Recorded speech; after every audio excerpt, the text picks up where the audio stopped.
radar in the Atlantic beyond the range of Lambert, Nepal, or Canada, the United States. Snatch a line extended between two posts to grab the message or whatever it might be.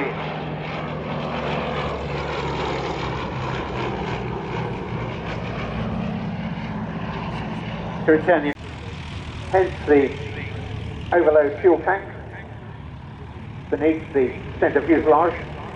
Initially for its Army cooperation role, that was the one for which the aircraft was originally designed and ordered. A long hook would have been carried.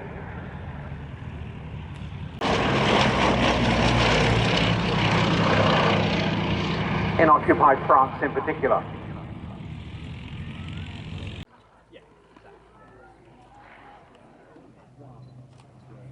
I think we're going to get a side slip.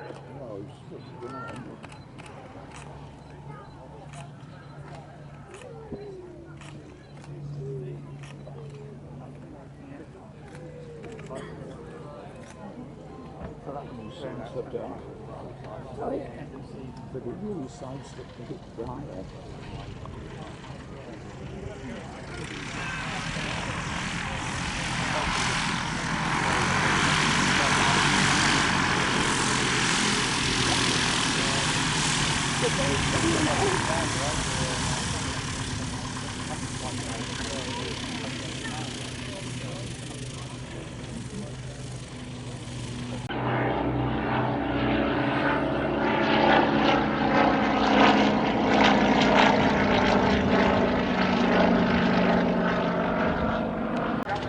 I would ask you to look way up above. Off the relief there, glistening the yellow, is the lunar. We began the program with a very basic primary glider here. You see the sort of design that really earns.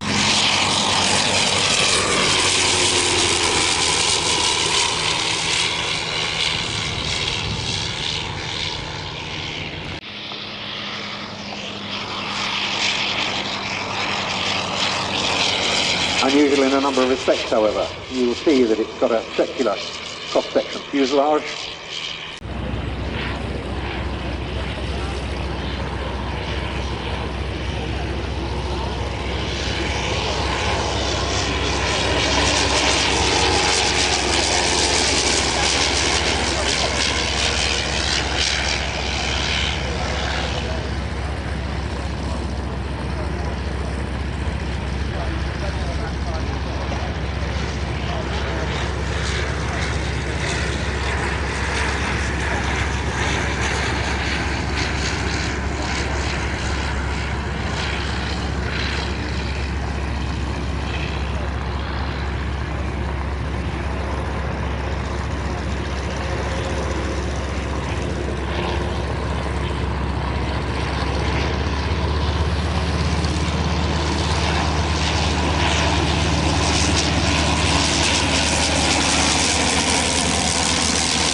I'll show you a single piece scout.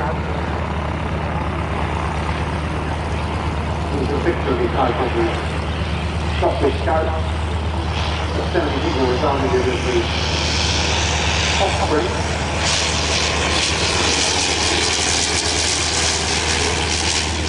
Of the earlier slightly larger Scottish one that it was called Pup. Officials of this White House agreed it was not called Pup. So there are obviously houses.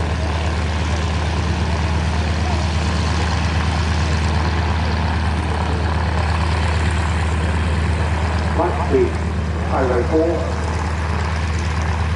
primarily wood construction, largely fabric covered, half-on a rotary engine.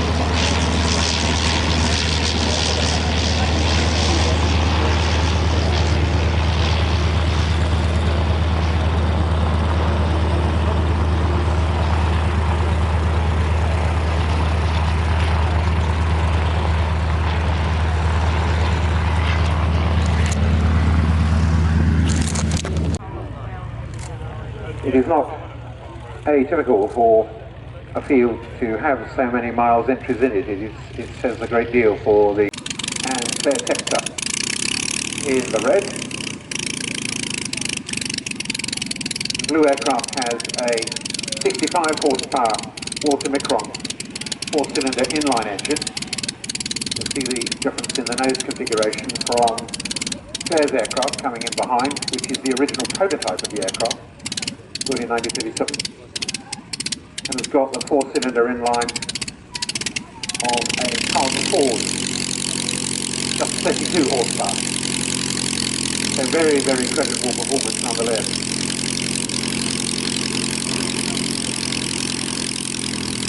If you think that was an impressive performance, no less impressive is that this aircraft, this very aeroplane indeed, was designed by two de Havilland apprentices.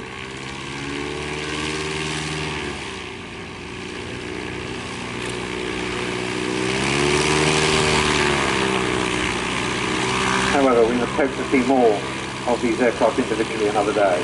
For the moment, all bets are off. That was the race.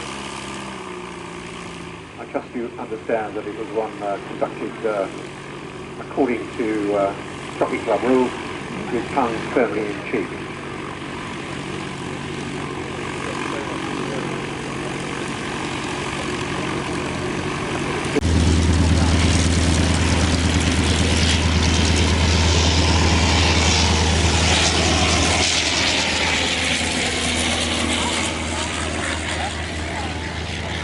Your first entry, Royal Naval Air Station, with 8th Squadron Naval Ace in November of 1916. By the end of that year, the squadron was on the Hawker High.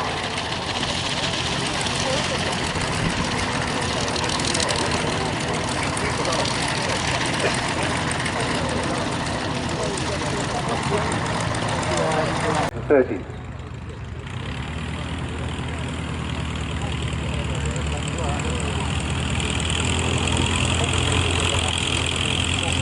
The Fulton Major, sometimes called, catches into position from 1936.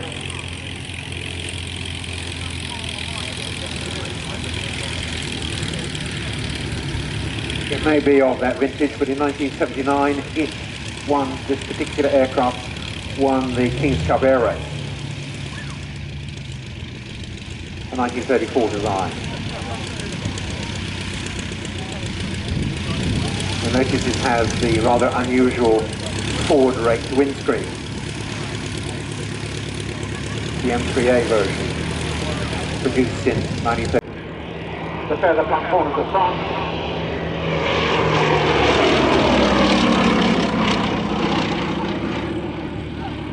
On your own, by dead reckoning, at night, and you had to arrive amidst people who didn't want you to be doing anything of your sort.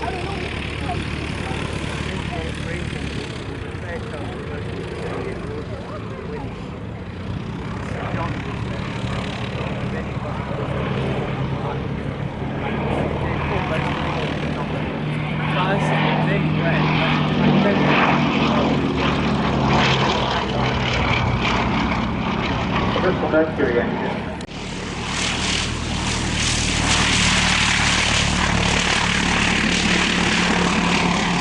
In there in particular, it will tell you a little about the individual aircraft, most of the individual aircraft that is, be used in the smaller airfields, particularly during the Battle of Britain, and indeed on aircraft carrier decks.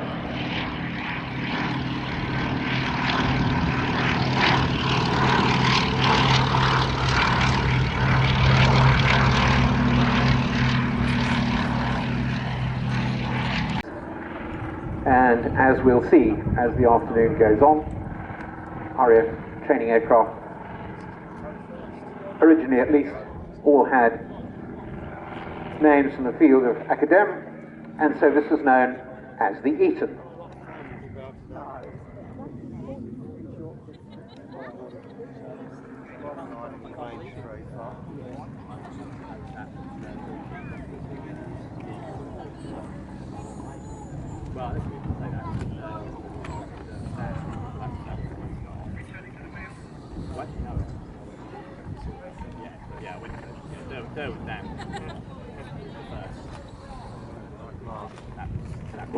guess with the, dare I say, better binoculars, will not only be able to see, courtesy of this very Spartan structure, just how this aircraft is controlled, but indeed very clearly see the pilot doing it.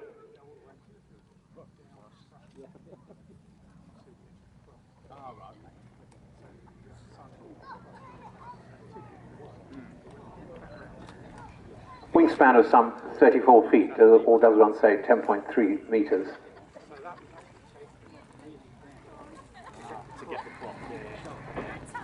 As ever with a sailplane, and we'll see this later on, the art is defying gravity, courtesy of aerodynamics, to stay airborne for the maximum length of time.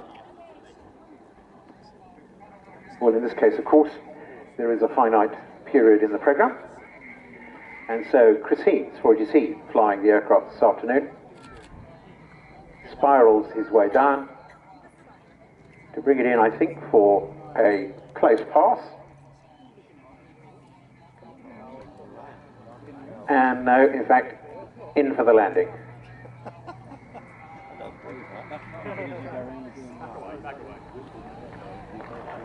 Very well. However, another Miles aircraft, therefore, taxis in the form of the Gemini.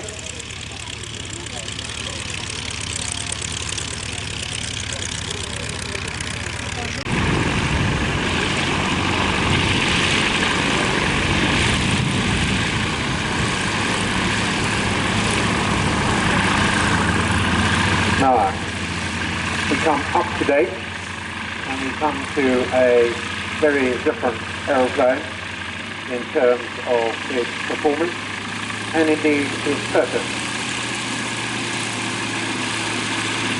Taxiing into position now is one of the most potent aircraft in its field in the world in terms of unlimited aerobatic. It's in the hands of Captain Stroke, and the sequence begins immediately after takeoff. Checks it at the top.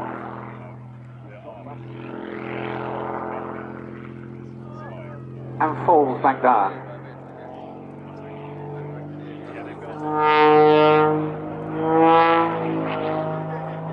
Back onto the main display axis.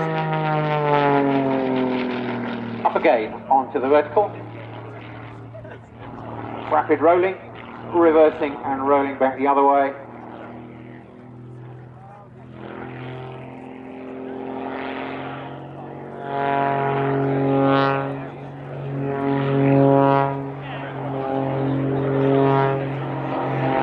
Corkscrewing back down, checking from at the other end of the A-axis this time.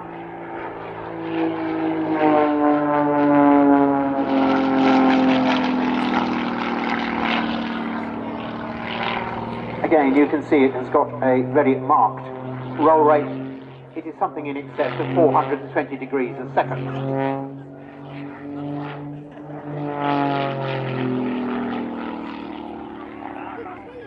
Now, on the B-axis this time at right angles to the line he's just been using. You can see the aircraft on the underside is a solid colour.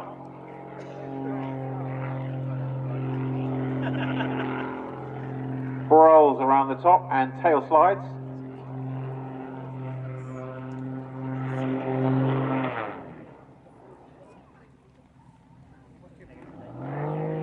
The alternating colour scheme allowing the aircraft to be judged the more readily in competition.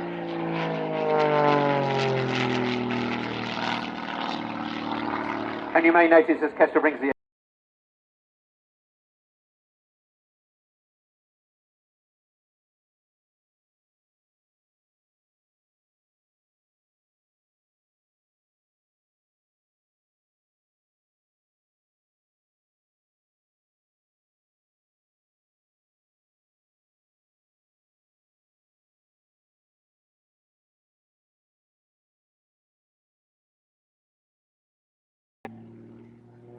now half loop, half rolls, back into the upright, not for long.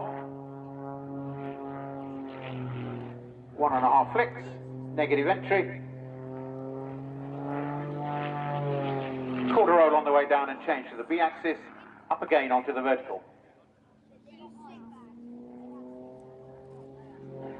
half roll sets him up for perhaps, no, not quite a launcher-back. Falls out of that, quarter rolls.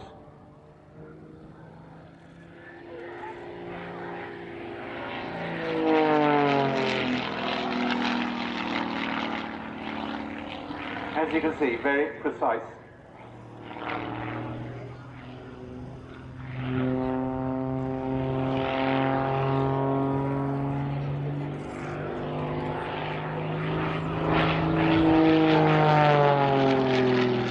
Oil is injected into the exhaust to produce this white smoke. There's not room aboard for coloured dyes to emulate certain other teams.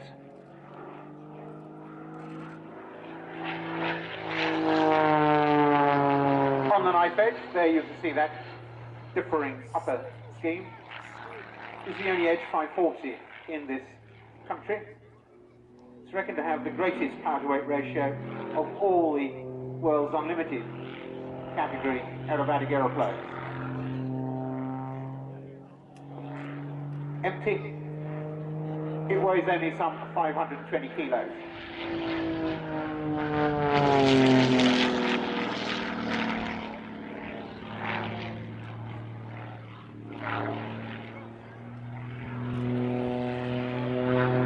And underlining that point about the power to weight ratio, last year the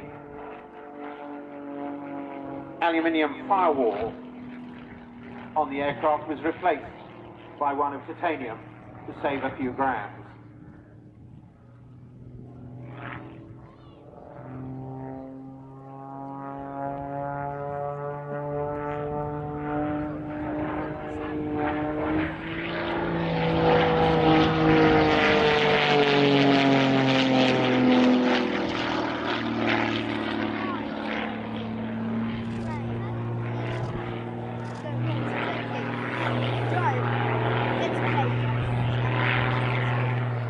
Looks like a tail slide.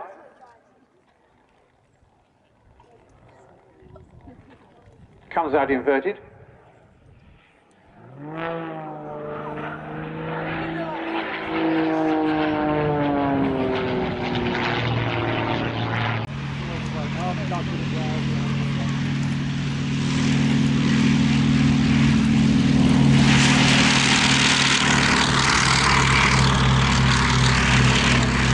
I hope by now you've all availed yourselves of a copy of the souvenir programme. It is priced at £3. It too helps the collection's work, the sales thereof.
But you'll also see that there is a section